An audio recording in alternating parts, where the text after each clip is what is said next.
પાર્થો સાથે રમવું તમે.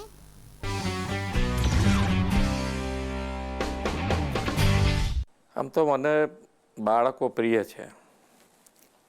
કદાચ અત્યારે પણ સીએમ બન્યા પછી પણ હું ગમે તેટલો થાક્યો હોઉં અને જો ઘરે મારા દીકરો છે કે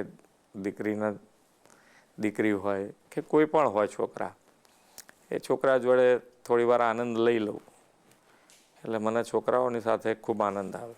મારા મિત્રોના દીકરીઓ પણ મારી સાથે ખૂબ રમ્યા છે. એટલે છોકરાઓ સાથે મને આનંદ આવે.